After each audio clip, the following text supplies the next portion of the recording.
There's a woman you know who bought a rental property last year with money she pulled out of her index funds. Your index funds. The same ones every financial advisor, every subreddit, every podcast host with a microphone and an opinion told you to never touch. She didn't dollar cost average back in. She didn't rebalance. She just took the money out, all of it, and bought a duplex in a neighborhood you wouldn't walk through at night. Your first thought was that she'd lost her mind. Your second thought, the one you didn't say out loud, was that you felt a little relieved. Because now you could stop comparing yourself to her. She'd made the mistake. You were still doing it right. 8 months later, her rental income covers her mortgage on both properties. She quit her Thursday clients. She takes Fridays off now. Not vacation days. She just doesn't work Fridays anymore. And you're sitting there with your perfectly allocated portfolio, your automatic transfers, your tax-advantaged accounts, doing everything the way you were taught, wondering why your life feels exactly the same as it did 3 years ago. Something is wrong. Not with her, with the story you've been told about what smart money looks like. Let's talk about that story, because you know it well. You've internalized it so deeply, it doesn't even feel like a belief anymore. It feels like physics. Earn more, save a percentage, invest in low-cost index funds. Don't try to time the market. Don't make emotional decisions. Be patient, be disciplined, be smart, and eventually, decades from now, you'll have enough. Enough for what? Nobody ever finishes that sentence with anything specific. Just enough. And you've been good. You've followed every rule. Your savings rate would impress most people. Your credit score is pristine. You have the right accounts, the right allocation, the right mindset. You are, by every conventional standard, doing it right. So why does your life feel like it's on rails? Why does every month look the same as the last? Why does your net worth go up while your options stay flat? Why do you have more money than you've ever had and less freedom than you expected? And why does the woman with the duplex, the one who broke every rule you follow, seem to be the one who's actually moving? Here's what nobody told you about financial rules. They were designed to prevent catastrophe, not to create freedom. They are defensive instructions. Don't lose money. Don't get scammed. Don't make the big mistake. And they work. They work beautifully at keeping you from falling. But they also work beautifully at keeping you from leaving the building entirely. You're safe, you're stable, you're stuck. Think about a river, a wide, slow one moving through flat country. The water moves, technically. You could drop a leaf on the surface and it would travel, but you wouldn't call it going anywhere. It's just flowing in the direction the banks allow, at the speed the terrain permits. That's what optimized conventional financial behavior looks like from the inside. Motion without destination. Progress without change. Now picture something different. Picture a place where the river narrows, the water compresses, the current accelerates, rocks appear, the surface gets rough, unpredictable, a little dangerous. Every guidebook tells you to avoid this section. Too much risk. Too many variables. Stay in the wide part where it's safe. But here's what the guidebook never mentions. The narrow section is the only part of the river that actually goes somewhere new. It's the only part where the landscape changes, where the water has enough force to cut through rock, to carve a new path, to end up in a place the wide river could never reach. Every person you've quietly envied, every person whose financial life seems to have a different quality to it, not just more money, but more movement. They passed through the narrow section. They made a decision that looked reckless from the wide part of the river. They concentrated when everyone said diversify. They quit when everyone said hold on. They spent money in ways that made their financial advisor uncomfortable. They bought the duplex. And here's the part you need to sit with. It wasn't that they didn't know the rules. They knew them better than you do. They just understood something about rules that you haven't confronted yet. The rules aren't wrong. They're incomplete. They describe one game, the game of not losing. But there's another game happening at the same time, on the same board, with the same money. The game of becoming free. And the moves that win that game look, from the outside, like mistakes in the first one. Let me show you what this looks like inside someone's head. Before the shift and after. Before the shift, every financial decision runs through the same filter. Is this optimal? Should I put this in my Roth or my brokerage? Should I pay down the mortgage or invest the difference? Is this tax efficient? Am I maximizing? The entire mental framework is about efficiency, squeezing the most return out of every dollar, minimizing drag, eliminating waste. And it works. The account grows. The spreadsheet looks beautiful. But the person behind the spreadsheet is making the same commute, sitting in the same meetings, tolerating the same conversations, eating the same Tuesday lunch at the same desk, waiting for a future that keeps receding at exactly the speed they approach it. After the shift, the filter changes. Not from smart to stupid, from optimal to functional. The question stops being what earns the most and becomes what changes my life this year, not in 30 years, this year. That's a dangerous question. It should be, because it leads to decisions that look irresponsible on a spreadsheet, but restructure everything in reality. Like pulling money out of the market to buy a small property that generates income now, not in 2057. Like leaving a job that pays well for one that pays less but gives you control over your time. Like paying off a low-interest mortgage early because the psychological weight of debt costs more than the mathematical advantage of leverage. These moves violate the optimization framework. They are, technically, suboptimal. A financial planner would flag them. A subreddit would roast them.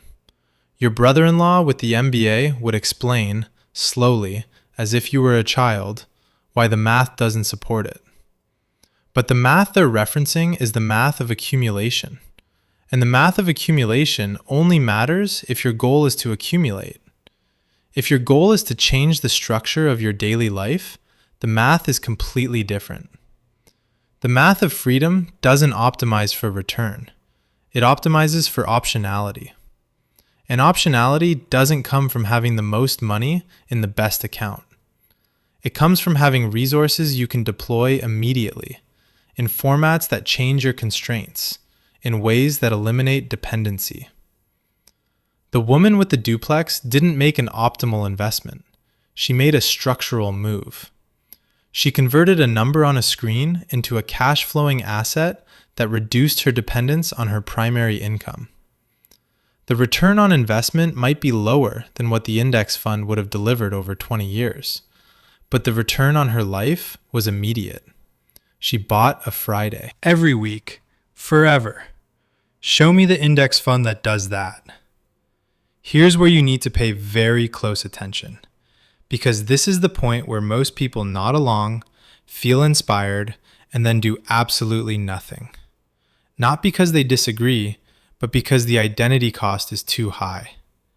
You spent years building a self-image around being smart with money. You read the books, you know the terminology, you can explain the difference between a traditional and a Roth, between VTSAX and VTI, between a marginal and effective tax rate. This knowledge is part of who you are. It separates you from the people who carry credit card debt and lease BMWs they can't afford.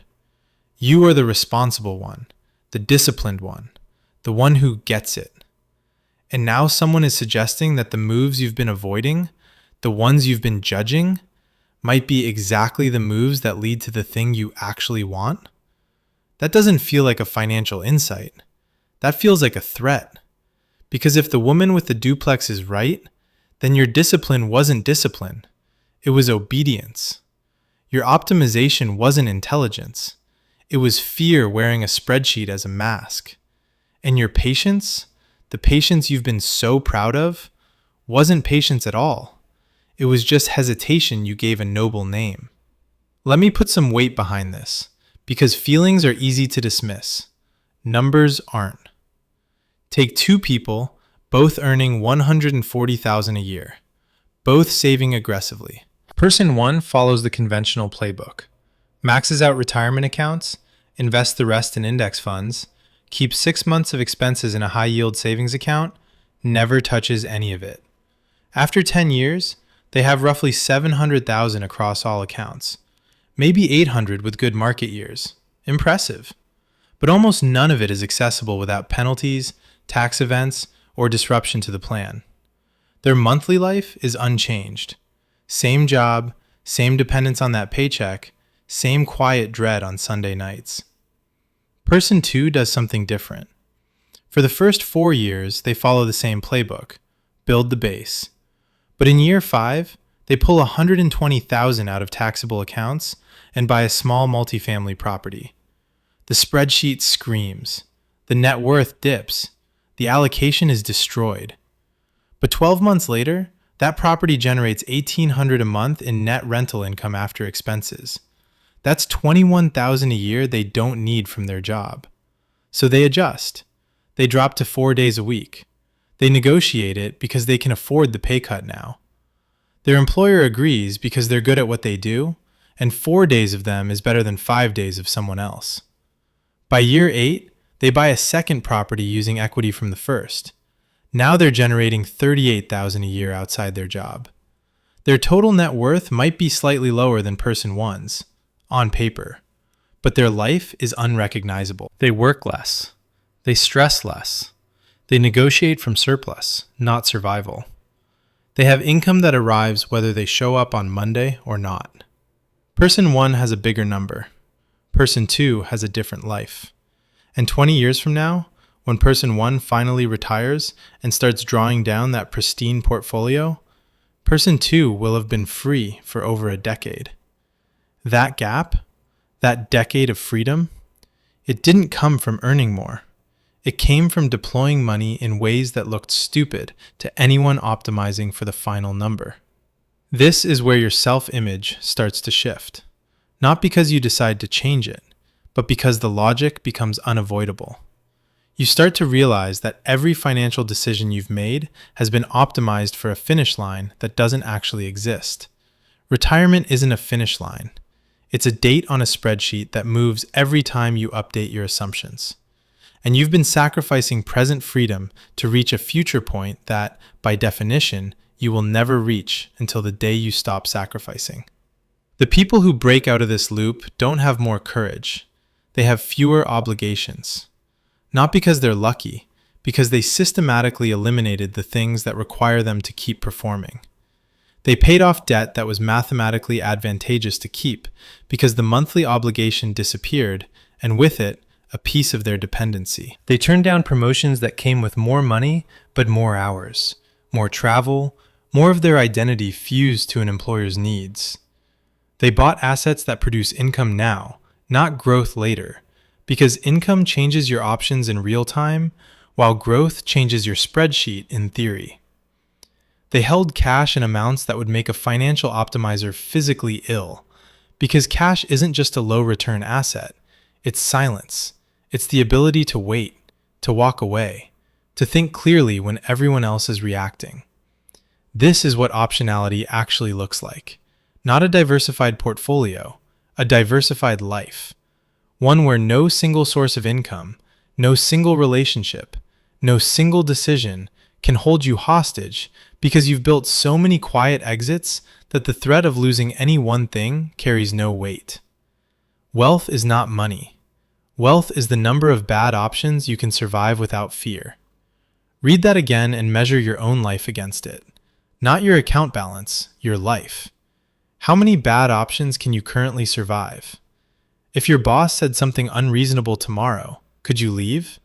Not in 2 years after you've saved enough. Tomorrow. If your industry contracted, could you live for 18 months without panic? If someone offered you a deal that felt wrong but paid well, could you say no without doing mental arithmetic?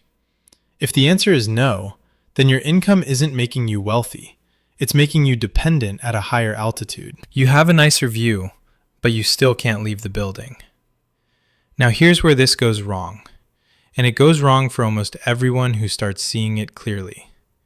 Because the moment you understand this, the moment the logic locks into place and you feel that shift in your chest, the temptation is to move fast, to pull everything out, to buy property tomorrow, to quit the job next week, to tell your spouse tonight that everything is about to change. Don't. Because the same impatience that kept you trapped in the conventional playbook will destroy you if you bring it to this one. The woman with the duplex didn't make that move on impulse. She spent 2 years learning how rental properties work. She analyzed 40 deals before she made one offer. She kept her job the entire time. She didn't announce anything. She didn't rebrand herself as a real estate investor. She just quietly, methodically, without performance or drama, built an exit. And the people who try to skip that part, the ones who hear this and immediately drain their accounts and buy the first property they find, they become the cautionary tale that everyone points to as proof that the conventional path was right all along. They don't fail because the strategy is wrong. They fail because they brought the same desperation to the new approach that was suffocating them in the old one. They're still trying to optimize. They're still trying to win. They just changed the scoreboard without changing the posture. The posture that makes this work isn't aggressive. It's quiet. It's patient. It's the willingness to let a good plan work slowly rather than forcing a perfect plan to work now. It's the willingness to look stupid for 3 years while the structure takes shape beneath the surface, invisible to everyone, legible only in the way you start to carry yourself differently. Calmer, less reactive, less impressed by things that used to feel important. There's a woman you know who bought a rental property last year with money she pulled out of her index funds. Everyone thought she'd lost her mind. Nobody thinks that anymore. Not because the property made her rich, it didn't. Because she walks differently now. She speaks differently in meetings. She negotiates differently. She says no more easily and yes more deliberately. Something shifted, and it's visible even if you can't name it. What shifted is simple. She stopped playing the game of not losing, and she started, quietly, without anyone's permission, building a life she doesn't need to retire from. That's the thing the Subaru was carrying the whole time. If you enjoyed this video, please leave a like and subscribe. See you soon.